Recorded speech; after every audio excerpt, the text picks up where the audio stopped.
Good day, everyone. Kindly stand. Let's have our prayer. In the name of the Father, and of the Son, and of the Holy Spirit. Amen. Thank you. You may now take your seat.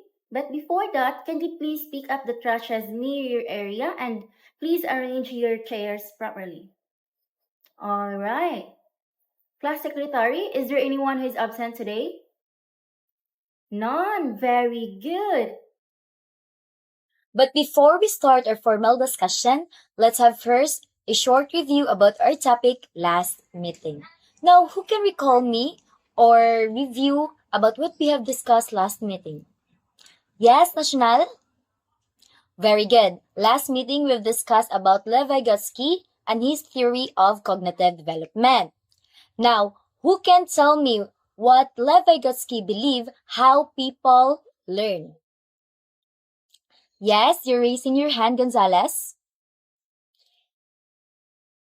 Exactly. Lev Vygotsky emphasized that we learn best that we interact with others through talking, sharing of ideas, and getting help from more knowledgeable people. Now, what do we call the concept where a learner gets help from others that is more skilled, like teacher or peer? Very good, scaffolding. Scaffolding, it means it giving support while learning something new. Alright, another important term for Vygotsky's theory is the zone of proximal development, or what we call the ZPT, CPD. Who remembers what it means? Yes, Espinelli. Alright, it's a gap between what a learner can do without the help or what a learner can do with a help.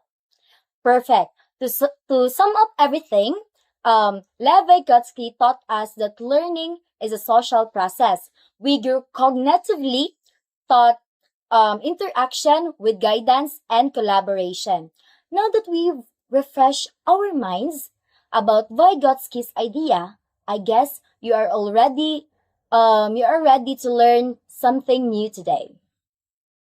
Today, we're diving into the powerful concept in education, one that helps us understand how learners think, grow, and express what they know. We'll be exploring Jerome's Bruner theory of cognitive development, specifically his three modes of representation. By the end of our lesson, you'll be able to do three important things. The first one is identify the three modes of representation in Jerome's Bruner theory by classifying given examples.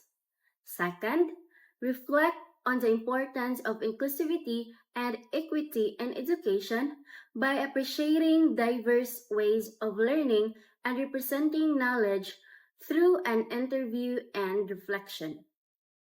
And the last one is demonstrate the difference between each mode through active participation in group activities, which is named the mode of me and the mode squad. This lesson is not just about theory, it's about understanding how we learn, how others learn, and how we can make learning more inclusive for everyone. So let's get ready to think, move, create, and reflect. We will be having a very engaging fun game. Pass the ball, but since we don't have ball, we will be using this beanbag. Alright, listen first class for today's game. The instruction goes like this. All of you will be playing on this game, form a big circle that would fit to everyone. No exceptions, everyone must be on this game because this is very fun. Next, I will point randomly and tell that person a word, and all of you have to answer it. That is related to the word. For example, I will say Carranza. The word is table. Since he's the first one, he will be the one to hold the beanbag, and he will answer that is related to the word table. So you can probably say wood, brown, hard, etc. But one word each student, only class. Again, once you receive the beanbag, that's the time that you will say your answer, and the direction will be on the right. After you answer, pass it on the right. No other questions, because I We'll proceed to next step. Alright, miss, what will going to happen if we made mistakes? Okay, so once you made a mistake, you will be out, and later on, you will receive the punishment here in the punishment box. Okay, so let's start. Alright,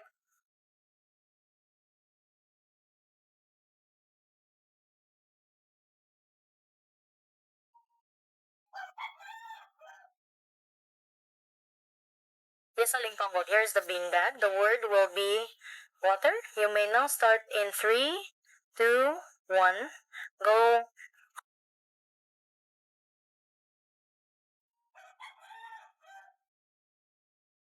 Who made the mistake? Alright, Baklohan, you're out. Remain in your circle. Let's proceed to our sis. Okay, our sis. Your word will be perfume. You may now start in 3, 2, 1. Go.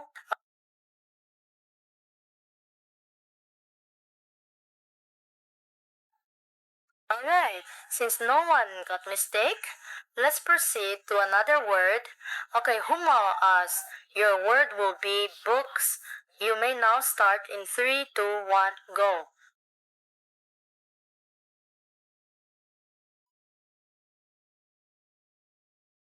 Alright, 4K is out. Was it kinda hard? Alright, for the last one, Pumik pick. Your word will be book. You may now start in 3, 2, 1. Go.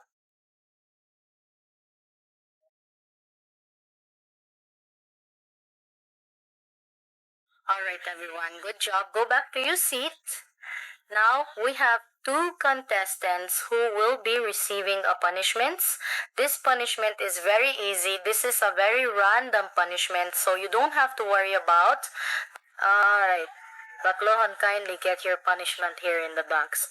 Okay, what is your punishment? Sing your favorite song. Alright, you're going to sing your favorite song. Pick any song as long as it doesn't have a bad words.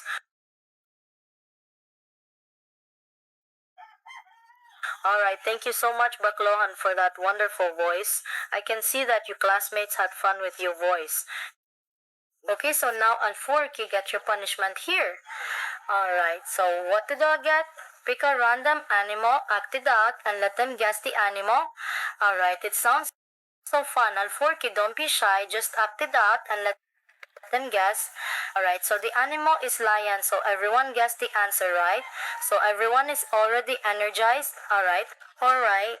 Today we are going to play a game. The title of our game is The Modes of Me. This game is based on Jerome's Bruner three modes of representation, then active, iconic, and symbolic. These modes show how people learn, like by doing, seeing, or using words or symbols. So I'll be dividing the class into three groups, okay? Please don't mind my eyes, class, because teacher is looking at the PPT right now. Okay. So again, I'll be dividing the class into three groups. Group 1, you'll be assigned. So you show an idea using action only, no words. Okay? That is the task for group 1. And for group 2, you use pictures or objects to show an idea. Okay? And for the last group, you use words or symbols to express meaning. So class, are you all ready? Okay, thank you for answering. So let's start first with the group 1. Okay, group 1, please start. Mm-hmm. Good. That's iconic mode. It means learning through images. Great job, group 1. Now let's proceed with group 2. Mm-hmm. Okay, that's symbolic mode. Learning through words or symbol. Great job, group 2. And now let's proceed to the last group. All right, class, you all did great in our activity, The Modes of Me. Now let's reflect on what you've experienced. I have a few questions for you, okay? So let's have Lodia to answer the first question. Okay, so which of Bruner's modes of representation felt most natural to you during the activity, and why do you think that is? Oh, I see. You said the iconic mode felt most natural because you understand better through pictures and visuals. That's a very good insight. Thank you so much, Miss Lodia. Next, let's have Miss National to answer the next question. So, which of Brunner's modes, doing or inactive, seeing or iconic, or using words or symbolic, do you feel is the most helpful for your own learning? Okay, you prefer the inactive mode because you learn best when you actually do the activity yourself. That's great hands-on learning.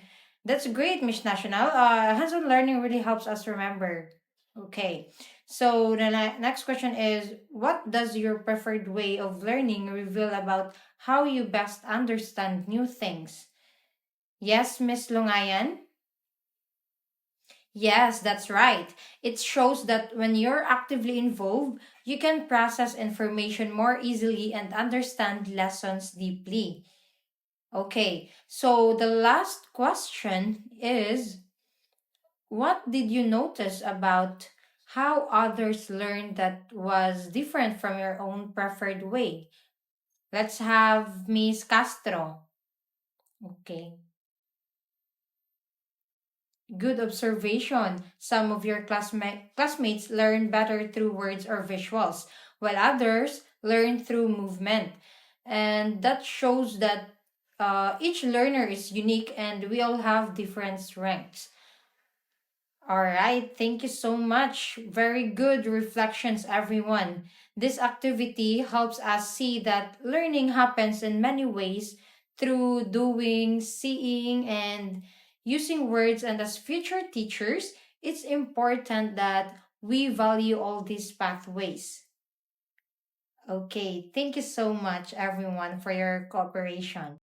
Okay, so now let's proceed to our main discussion. But first, let's us know who is Mr. Jerome Bruner. Mr. Jerome Bruner was born on 1915 and died on 2006. He was an American psychologist and professor who significantly contributed to cognitive psychology and education.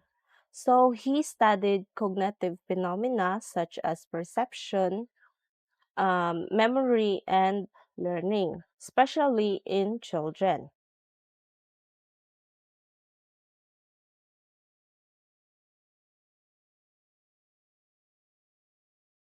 So, Mr. Jerome Bruner believed that children construct knowledge and meaning through active experience with the world around them. So, to make it short, Mr. Jerome Bruner says that kids learn best by doing and exploring things by themselves. So, Mr. Jerome Bruner emphasized the role of culture and language in cognitive development, which occurs in a spiral fashion with children revisiting basic concepts at increasing levels of complexity and abstraction.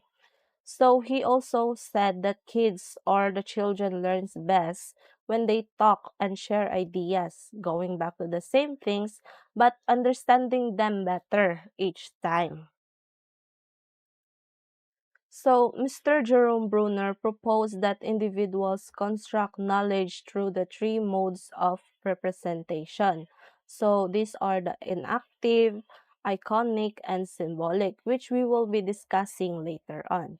So, before we proceed, does anyone have any questions, clarifications, violent reactions? Wala naman siguro, no? Yes, so let's proceed.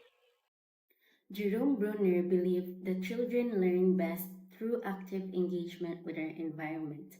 He emphasized that learning is not just about observing information, but about constructing meaning through experience.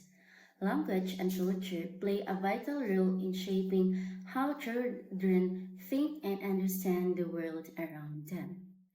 Bruner introduced the idea that learning happens in a spiral manner.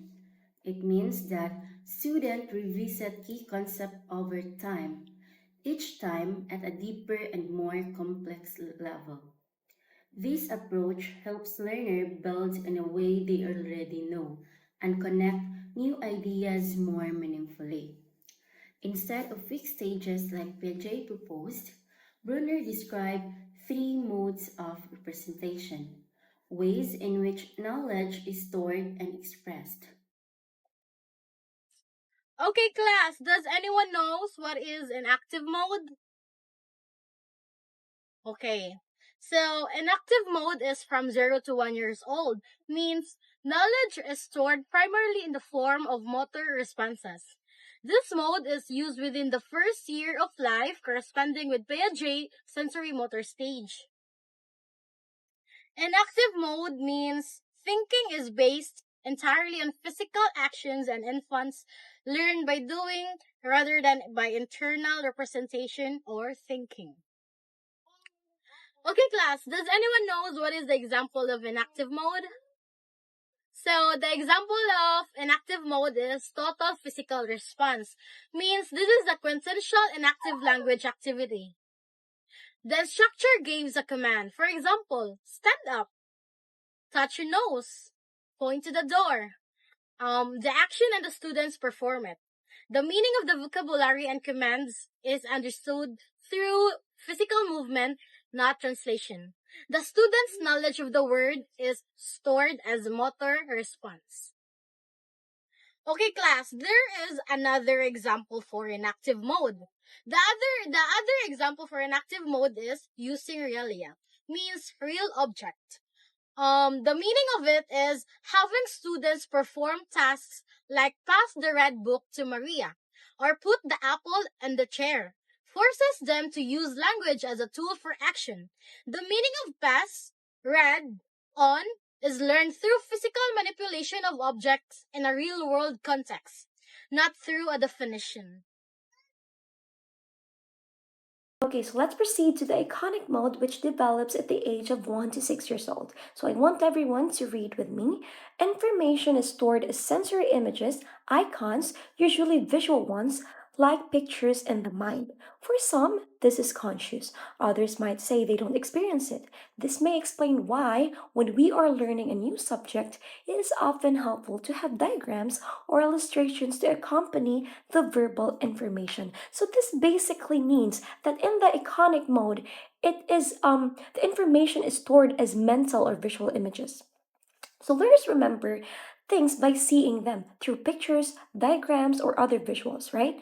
And this is why illustrations and visual aids are very helpful when learning something new, especially for kids, especially around this age. So they allow students to see the concept in their mind and connect it directly to the meaning. So the iconic mode, it happens when learners, store information as images or mental pictures. This usually develops between ages 1 to 6, as what I've said, when children understand things better by seeing them. Instead of memorizing words, they learn faster when they see pictures. So seeing pictures really it helps a lot for them to learn better. Okay, so let me give you an example. Flashcards with pictures. So instead of using text-only flashcards like cat, el gato in Spanish, an iconic representation would use a picture of a cat on one side and the word cat on the other side. So this helps students form a mental image of the concept without needing to translate it into their first language, or also known as L1. So on the next slide, I will show you what the flashcards looks like. So we have here the image of the alligator and the name itself. We have the image of the bear and the name of the bear itself, the cat, the dog, elephant, fish, goat, a hippo, and so on. Another example would be graphic organizers and mind maps. So mind you, using visual tools like Venn diagrams or concept maps, it helps students organize ideas and see relationships between them. So for example, comparing ser and estar, which is their both meaning is to be in Spanish, through a Venn diagram, it will allow learners to visualize differences and similarities at the same time. It builds a mental picture of the grammar rule. So now On the next slide, I will show you some examples of a graphic organizers and mind maps. We have this one. Okay, so now I have some questions for you to answer. Are you ready? Okay, so what does the iconic mode focus on when learning new information? What is your answer? It focuses on using images or mental pictures to understand and remember concepts. And for the next question, we have why do pictures or diagrams help students learn better in the iconic mode? Why do you think so? Because they can visualize the idea, making it easier to remember and understand. And for the next question, we have how do graphic organizers or mind maps support the iconic mode? How? They help students see relationships and organize ideas visually. And for the last question, at what age range does the iconic mode usually develop according to Bruner? At what age? Around 1 to 6 years old. Okay, so does anyone have any further questions? No questions? Okay, then we can proceed. Technology. No, let's do some thought processing first. Let's do some refresher. No, earlier we've talked about Jerome Bruner and his insights about learning. And then later on, we've found out that he formulated three modes of representation. No, two of which have already been discussed a while ago. No, unsa man tong duha? No, we have the an active mode of representation. No, an active mode of representation is the language of the body, meaning we are learning something by enacting it. We are learning something by doing it. No, that is what we meant by an active mode of representation. No, and then we have the second one. We have the iconic mode of representation. No, it is the language of the eye. No, meaning we are learning by seeing things. We are learning by perceiving the function of our eyes, the sense of sight. We are learning by seeing something. No, that is what we meant by iconic mode of representation. Now we are going to delve into the third one. We have the symbolic mode of representation. No, if an active mode of representation is the language of the body and the iconic mode is the language of the eye, symbolic mode is the language of the mind because we are learning by thinking. No, that is what we meant by symbolic mode of representation. It is the language of the mind. We are learning something by thinking. No, and according to some psychologists, no, symbolic mode of representation is perceived to be the most advanced and abstract among Bruner's three stages because it's what sets us apart. No, nga naman, because it typically begins to blossom around age 7 and continues to develop throughout our entire lives, no? From 7 onwards na siya until we were given the privilege to stay alive. Kidding, no? So in symbolic mode, no, according to the definition that is being flaunted there, knowledge is stored and manipulated through symbols. From the word itself, symbolic mode, no, the word that is being highlighted is the word symbol. No, so let's try to put definition of that term. No, symbol is something that stands for something else, but there is no physical resemblance between them, meaning the connection is completely arbitrary because we as a society have simply agreed upon what it meant, meaning something is being represented by another unlikely thing. No, meaning ang iyahang definition is not correlative or is not correlated sa kung unsa jud ang iyahang buot kipasabot. No, that is the symbol. For example, no, if I am to write the word or the letters FREEDOM, it writes or it reads freedom on the board. No, freedom. No, if we are going to link it in the perspective of a symbolic or the iconic mode of representation, the language of the eye, what we see is just a series of black squiggles on a white background. No, it does not look like freedom. It does not sound like freedom. And more importantly, if we are going to correlate it to the inactive mode of representation, no, there is nothing in its physical form that captures the immense, powerful idea that the word freedom represents. But, but, no, there is a but. No, when you see it, you understand what it meant, because your mind immediately accesses complex ideas about it. Your mind is already formulating or is already generating meaning about what you see. That is what, or that is the power of a symbolic mode of representation. Do you have any questions, class? Or do you get my point, class? All right, so no questions. All right, let's proceed to the examples.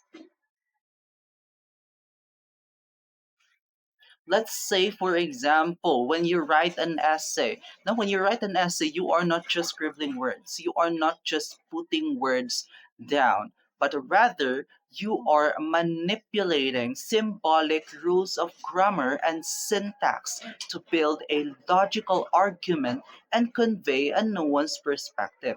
You are not just passively putting down word or writing words down, but rather you are following the correct sentence structure of grammar according to the rules of grammar, no, to convey a meaning. You're working entirely with this abstract code to generate new and original meaning.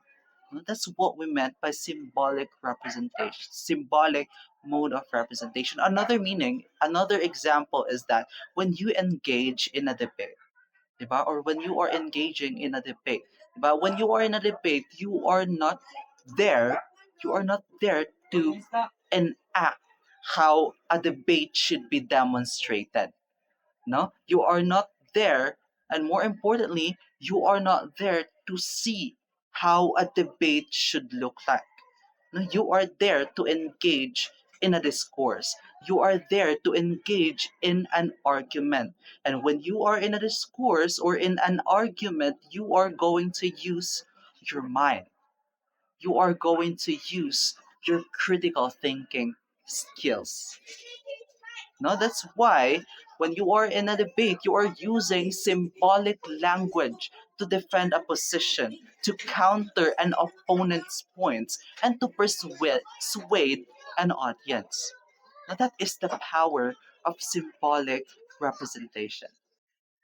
All right, so do you have any questions regarding our topic right now, the Jerome Bruner and the three modes of representations? Okay, none. So since there's none, ako ang mangutana. No, let's have some quick drill first, okay? If I say learning by doing, what is it? No? We have all right and active. When I say learning with your eyes, no? The language of the eye. What is it? All right, we have iconic mode of representation. What if I say who is the proponent of the three modes of representation? All right, we have Jerome Bruner. If I say learning with words and symbols, no? What is it? All right, we have symbolic. How about some examples, no? What if I say using a mind map or a chart? What is it? We have the iconic mode of representation. How about watching a picture or a video to understand a context or to learn? All right, we have the iconic. How about learning to dance? Okay, it is an active because learning, you are learning how to dance, and dancing is doing. No, that's why it is an active. How about understanding what a plus sign or the plus symbol means in math? All right, we have symbolic. Okay, do you have any questions on other additional clarifications that you want me to go over?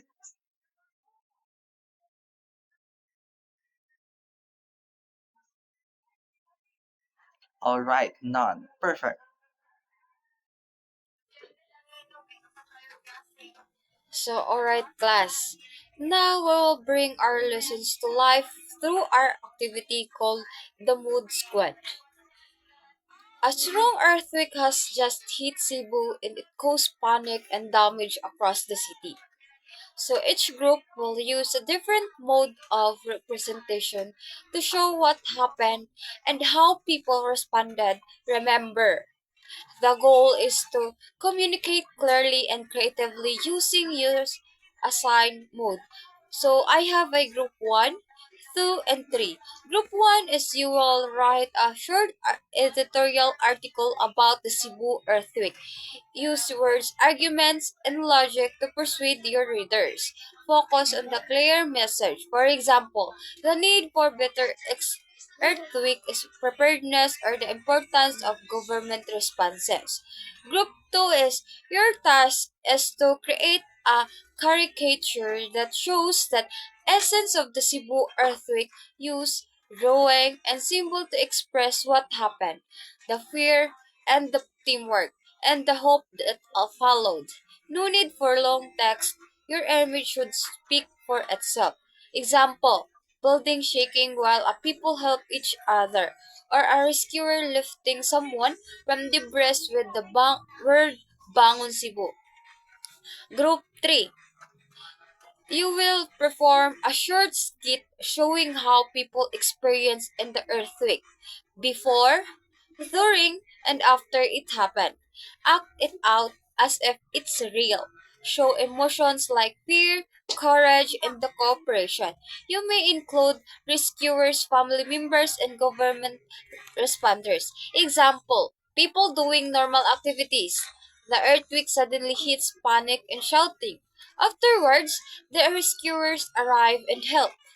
The community learns to prepare next time. So let's watch how each group brings the Cebu earthquake to life. Group 1 is reads their editorial aloud, and the group 2 shows and explain their caricature. Group 3 is perform their skits. So everyone have an excellent work. You've proven that a learning does not just stay in our minds. It comes alive through what we say, through and perform. The Cebu earthquake reminds us that communication and understanding come in many forms, through symbolic, iconic, and inactive representations. Keep using your creativity to make learning meaning. We will now explain the rubrics that will be used to evaluate your activity, the mode squad. Now, the first criterion is alignment to mode. This measures how well your output matches the assigned mode, and to get a perfect score, the product should be a creative and accurate demonstration of the mode, whether symbolic, iconic, or inactive. Now, the second criterion is content and accuracy. This focus on how clear, insightful, and well researched your work is. It should be reflect the given scenario correctly and show your understanding of the topic. Next is clarity and impact. This checks how effectively your message is communicated. The output should be easy to understand and should leave a strong impression or meaning. And lastly, we have collaboration and teamwork. This looks at how the group worked together. Everyone should have participated actively, shared ideas, and contributed equally to make the final output cohesive. Now, these rubrics serve as your guide to ensure that your work is accurate, creative, and a result of a good teamwork. Alright, class, I hope you're able to understand and reflect the important concept that we tackle in our lessons. To test if you fully understood our topic, let's have a quiz. So please prepare a 1/4 sheet of paper, write your name, section, and date, then number your paper from 1 to 10. Directions: read the questions carefully, choose the letter of the correct answers. You'll be given 10 minutes to complete this quiz, and once you're finished, you may pass it in front. Okay, for the assignments, tasks, interview, instruction, conduct a short interview with five of students from other classes. Then the following core questions and prompts. Okay, question. When you are trying to learn something new, which of these two ways do you find easiest or most helpful? Okay, for the question A, learning by physically doing an activity. Okay, question B, learning through pictures, diagrams, charts, videos, or mind maps. Okay, question C, learning by reading, listening to explanations, reading notes, or discussing. And for the Task B, reflection. Write a short reflections of 1 to 2 sentences based on what you discovered from your interviews. Use the following questions to guide your rating. Okay, for the first questions, what was the common learning preference you found? Okay, question number 2, what was the most interesting example a classmate shared with you? And question number 3, how does this activity show that people have different pathways to learning? And lastly, the question number 4, after hearing your colleagues' preferences, did it give you any new perspective on your own preferred way of learning? Okay, thank you. So thank you so much for your energy and participation today. It was indeed a fantastic first session. But before I let you go, I hope you all stay safe. Kay, padayon para ba ang linog? We really don't know when the next one will happen or when the last earthquake will occur. So please take care of yourselves and look out on each other, on your friends, on your family, and especially to yourself. No, check your emergency kits, know your safety spots, and drink a lot of water to stay hydrated through all this stress. All right, that's all for me. Goodbye, class. I'll see you all in our next meeting. Goodbye.